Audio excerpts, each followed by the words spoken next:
Bab 039. Sari menghela napas panjang saat membersihkan rumah yang kini sepi, setelah beberapa saat lalu diramaikan oleh para tamu tahlilan. Sebenarnya Sari kaget karena orang-orang yang datang mendoakan ibunya sangat banyak. Bahkan lebih banyak daripada tamu yang datang saat acara tahlilan rahmat. Ia yakin itu pasti karena selama hidupnya Bu Rahayu telah berlaku baik kepada mereka semua. Capek banget hari ini, batin Sari. Sari tentu saja terkejut karena ternyata mempersiapkan acara tahlilan tidak sesederhana yang ia sangka. Apalagi ia harus banyak berinteraksi dengan para tetangga yang membantunya di dapur. Karena Cahya sudah tidak ada di sana, ialah yang harus mengurus semuanya. Agak miris sebenarnya. Beberapa hari yang lalu, Bu Rahayu mempersiapkan acara tahlilan untuk rahmat di rumah itu, dan sekarang, Sari justru mempersiapkan acara yang sama untuk wanita paruh baya tersebut. Sungguh, tanpa ibunya, rumah mereka terasa hampa. Sari baru menyadari kalau selama ini ibunya lah yang selalu menghidupkan suasana di rumah itu.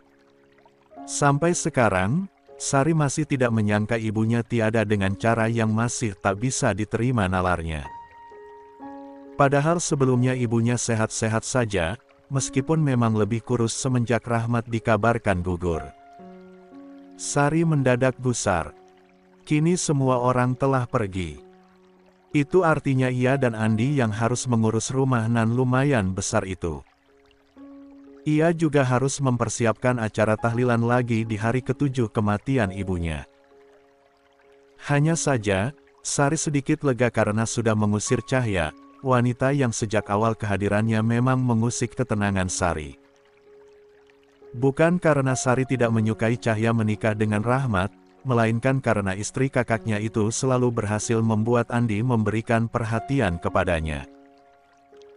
Sari benar-benar geram dengan Cahya dan berharap laporannya berhasil menjebloskan istri kakaknya itu ke penjara. Akhirnya selesai juga. Gumam Sari sambil duduk di sofa yang berhadapan dengan Andi. Tampak suami Sari itu tengah asyik memainkan ponselnya. Sari berdecak kesal. Andi tidak menolongnya mengurus acara tahlilan sama sekali. Malah sibuk main ponsel. "Mas, kamu lagi ngapain, sih?" tanya Sari. Andi melirik Sari sekilas. "Ini, lagi baca postingan lucu," jawabnya.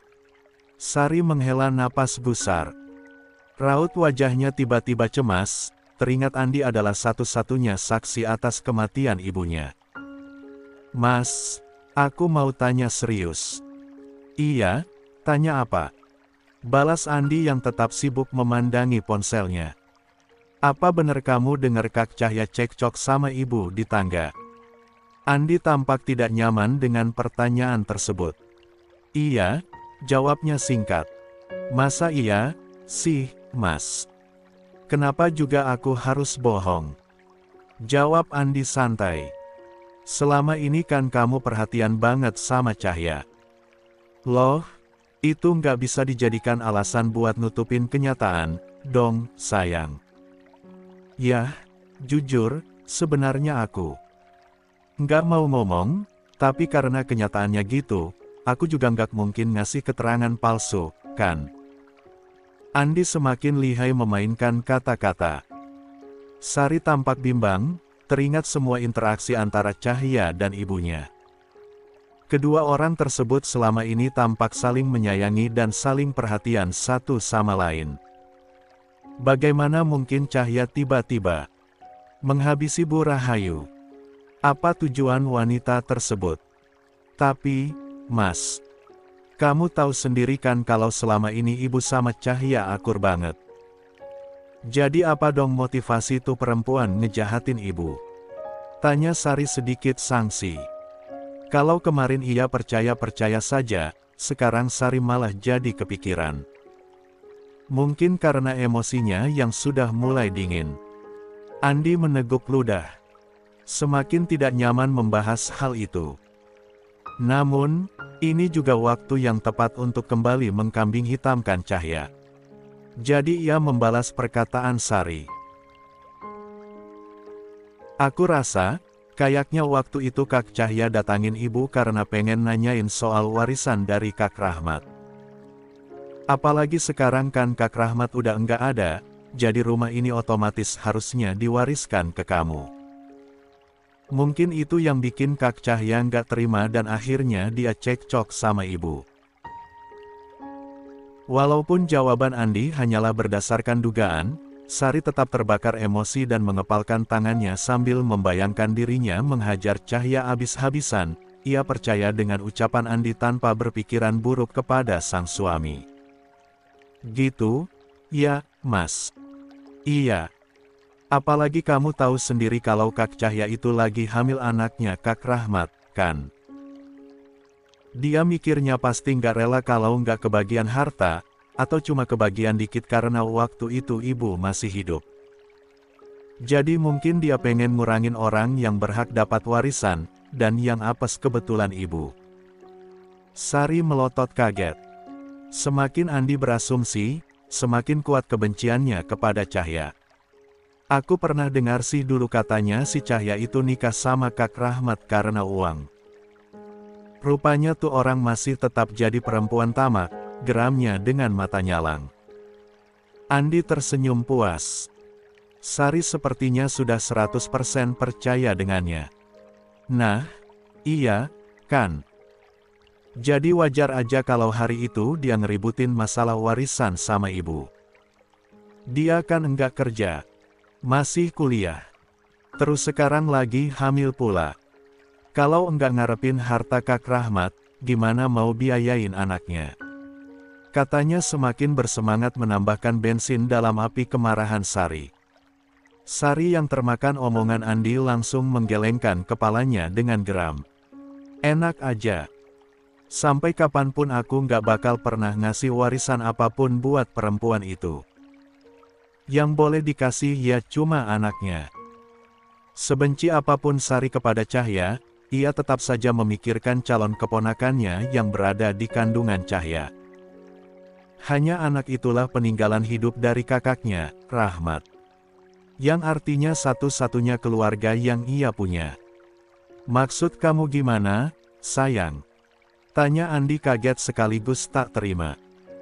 Aku bakal ambil keponakan aku dari tangan perempuan itu nanti kalau dia sudah lahiran, jawab Sari. Dengan ekspresi datar. Andi hanya diam dengan air muka yang mendadak keruh. Hari terus berlalu. Polisi militer masih melakukan penyelidikan atas kematian Bu Rahayu. Karena minimnya bukti, mereka masih belum bisa memastikan apakah Cahya memang bersalah atau tidak. Apalagi hanya ada satu saksi, yaitu Andi yang memberatkan Cahya. Saya rasa, sepertinya mustahil Bu Cahya punya niat jahat kepada korban. Apalagi tidak ada motif kuat yang bisa dijadikan alasan, kata salah satu dari mereka. Setelah mencapai kesepakatan bersama, pihak polisi militer akhirnya menurunkan status Cahya menjadi tahanan kota. Mereka masih tetap akan melakukan penyelidikan, tetapi tidak lagi menahan Cahya di rumah dinas. Salah satu petugas akhirnya diperintahkan datang ke rumah dinas, untuk memberitahu Cahya kabar tersebut. Cahya membaca sepucuk surat resmi di depan petugas kepolisian militer yang datang ke rumah dinas.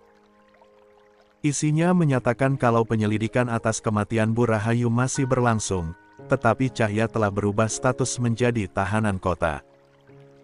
Ia tidak diizinkan keluar dari kota tersebut, tetapi sudah boleh keluar rumah. Alhamdulillah, ya Allah, gumam Cahya terharu. Ia benar-benar bersyukur karena akhirnya bisa terbebas, walaupun harus tetap berada di kota itu entah sampai kapan. Lagi pula, Cahya belum memiliki rencana untuk pergi ke luar kota. Terima kasih, ya, Pak. Kata Cahya kepada petugas di hadapannya. Iya, sama-sama. Kalau memang Anda tidak bersalah, doakan saja kami cepat mendapatkan titik terang, amin ya Allah. Sekali lagi terima kasih, Pak. Setelah ini, semua polisi yang berjaga akan ditarik mundur. Tapi jangan berani keluar kota karena itu bisa menjadi bumerang untuk Anda. Baik, Pak. Semoga kebenaran segera terungkap, sahut Cahya. Setelah kepergian petugas tersebut, Cahya akhirnya bisa bernapas lega. Sudah tidak ada lagi polisi yang berjaga di sekitar rumahnya. Ia yang selama beberapa waktu ini merasa terpenjara di rumah dinas, akhirnya bisa menghirup udara kebebasan. Belum lama Cahya duduk di ruang tengah, pintu rumah tiba-tiba diketuk lagi.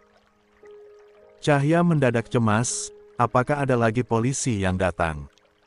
Cahya segera bangkit dan membuka pintu dengan jantung berdebar. "Assalamualaikum, Cahya." "Cici," seru Cahya. Saking leganya, ia sampai lupa menjawab salam dari tamunya yang ternyata adalah Cici. "Ih, Cahya. Jawab salamnya, dong," protes Cici. "Waalaikumsalam, Cici." "Maaf, aku kira yang datang polisi," jawab Cahya sambil tertawa kecil. "Duh, kamu pasti agak trauma sama polisi, iya?" kata Cici prihatin. Semalam ia sempat lewat di depan rumah Cahya, menjalankan titah dari elang untuk memeriksa keadaan Cahya. Namun, Cici langsung keder begitu melihat polisi militer yang berjaga di depan rumah dinas Rahmat. Pasalnya, saat itu ia sedang malas membawa mobil dan memilih untuk pergi dengan sepeda motor. Sayangnya, ia lupa mengenakan helm. Jadi ia hanya melewati rumah tersebut karena takut dimarahi polisi yang berjaga di depan rumah dinas Rahmat. Untung saja hari ini sudah tidak ada lagi polisi yang berjaga, ya, walaupun sebenarnya hari ini Cici datang menggunakan mobil. "Sedikit. Ayo masuk, Ci." Cahya mempersilakan Cici masuk. Cici meletakkan parsel buah ke atas meja, pesanan elang. "Wah, terima kasih, ya Ci." "Oh, ya. Kamu mau minum apa?" "Enggak usah repot-repot, Cahya jus alpukat ada enggak?" jawab Cici. Cahya sontak tersenyum sambil geleng-geleng kepala. "Adanya pop ice." "Mau?" Enggak usah, Cahya. Aku cuma bercanda. Kalau ada es jeruk sih enggak apa-apa." "Dasar." Setelah menghidangkan segelas es jeruk dan camilan untuk Cici, mereka pun berbincang ringan. Cici sibuk menanyakan keadaan Cahya, terutama kehamilannya. "Kalau kamu butuh bantuan buat beli vitamin dan buah-buahan gitu, aku siap jadi kurirnya loh, Cahya." Cahya mendadak terharu mendengar tawaran Cici. Ia dapat merasakan ketulusan temannya tersebut. "Iya, Ci. Makasih, ya. BTW, polisi yang kemarin mana?" Cahya kemudian menjelaskan kalau kini dirinya sudah diperbolehkan untuk keluar rumah. "Bagus deh kalau gitu, Cahya, ya kali kamu mau dikurung mulu di rumah ini." "Sumpek pasti, kan?" "Ups." Cici langsung menutup mulutnya begitu melihat perubahan wajah Cahya. Ia merasa telah salah bicara. "Sebenarnya, enggak sumpek, sih, Ci. Soalnya di sini banyak kenangan tentang Mas Rahmat." Iya. Sorry, lupa." Cici tidak berani membahas hal tersebut lebih lanjut. "Ci, sebenarnya aku pengen pergi ke rumah ibu mertua. Soalnya hari ini ada tahlilan 7 hari kepergiannya." Cahya mengalihkan pembicaraan. "Kamu yakin beneran mau ke sana?" tanya Cici ragu. "Iya." "Kenapa, Ci? Emangnya nggak takut bakal jadi masalah lagi? Kamu kan tahu sendiri kalau adik suami kamu itu. Tapi ini kewajiban aku sebagai menantu, Ci. Kamu bisa temenin aku ke sana, kan? Kamu sibuk nggak hari ini?" Sebenarnya seharian ini aku free sih.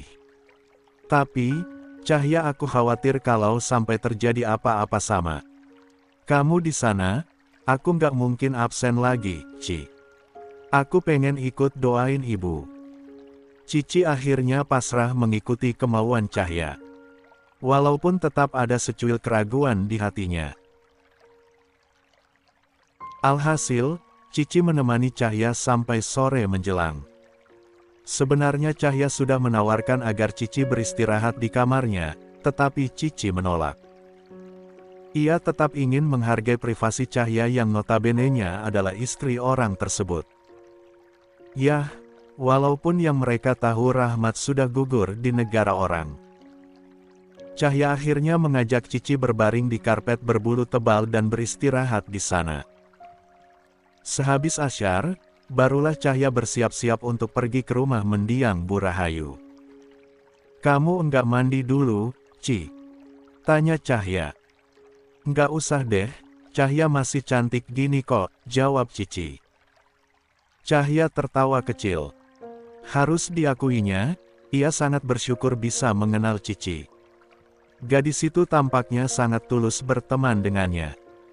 Cahya menjadi merasa memiliki sahabat meskipun mereka belum terlalu lama kenal. Setelah keduanya bersiap-siap, mereka pun berangkat dan akhirnya tiba di rumah mendiang Bu Rahayu sekian menit kemudian. Baru saja turun dari mobil Cici, seorang pria tiba-tiba menghadang Cahya. "Kak Cahya, mau ngapain kesini?" tanya Andi dengan suara keras. Walaupun fokusnya sedikit teralihkan melihat penampilan cantik Cahya yang terbalut gamis hitam elegan, Andi tetap tidak ingin Cahya membuat kerusuhan di sana. Atas suatu alasan, ia tidak nyaman dengan keberadaan wanita tersebut. "Aku mau ikut tahlilan," jawab Cahya. "Nggak usah, Kak. Lebih baik kamu pulang aja. Jangan sampai Sari melihat kamu dan akhirnya jadi bertengkar." Balas Andi menahan agar Cahya tidak masuk ke rumah tersebut. "Aku datang bukan buat bertengkar, tapi buat ikut ngedoain ibu," jawab Cahya keras kepala. "Kak, tolong pulang. Aku nggak mau kalau sampai ada masalah." "Enggak enak sarna yang lain." Andi terus mendesak Cahya untuk pergi. "Cahya, kita diliatin orang," bisik Cici di telinga Cahya. Cahya menoleh ke sekitar. Memang ada dua orang tamu di teras yang melihat ke arah mereka. Selain itu, ada pula tamu yang baru datang.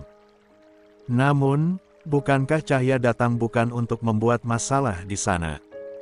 Jadi dia tidak takut dan tetap ingin mengikuti acara tahlilan tersebut. "Sebenarnya aku juga pengen ngomong sama kamu, Andi." Wajah Andi mendadak tegang. "Ngomong apa, Kak? Jangan sekarang deh. Lain kali aja. Aku cuma mau tanya, kenapa kamu bohong dan ngelapor kalau aku cekcok sama ibu? Tujuan kamu apa sebenarnya?" tanya Cahya dengan wajah serius. "Loh, itu kan memang kenyataannya. Aku ngelihat Kak Cahya sama ibu di butik pas mau jemput ibu," balas Andi cepat. Lebih tepatnya, ia berlaku playing victim untuk menjawab pertanyaan Cahya. Cahya mendadak geram. Hilang sudah niatannya untuk berbaik-baik dengan suami Sari tersebut. Ia tidak terima dituduh seperti itu. "Kok kamu tega fitnah saya, Andi? Padahal selama ini saya selalu baik sama kamu," kata Cahya kecewa. Sebutan "saya" yang ia gunakan sudah cukup menunjukkan betapa kecewanya ia kepada pria tersebut. "Jangan playing victim bisa nggak, Kak?" balas Andi dengan suara keras. Semakin jama, semakin banyak tamu yang melihat adegan pertikaian Cahya dengan Andi tersebut. Bahkan mereka mulai saling memperbincangkan hal tersebut dengan suara yang sengaja dikeraskan. "Ih, kok ada ya mantu nggak tahu diri gitu. Udah nyelakain ibu mertuanya, masih punya muka buat datang pula." Cahya mendengar ucapan tidak mengenakan tentangnya tersebut. Sungguh, ia benar-benar sakit hati dan merasa ingin menangis. Namun, Cahya sekuat tenaga menahan tangisannya. Sayangnya, ia gagal. Air matanya tetap jatuh hingga membasahi pipinya. Kak Cahya dengar sendiri kata mereka. Daripada terus-terusan mempermalukan diri sendiri, mending pergi dari sini, kata Andi sambil tersenyum puas. Tapi kita harus bicara. Saya ingin penjelasan dari kamu. Ayo bicarakan ini baik-baik. Cahya bersikeras menuntut jawaban jujur dari Andi. Senyum Andi semakin lebar saat melihat dua orang satpam di perumahan tersebut mendekati Cahya dan meminta wanita itu pergi. Tapi ini rumah ibu mertua saya, Pak. Seru Cahya. Num, udah. Kita pulang aja, ya. Bujuk Cici.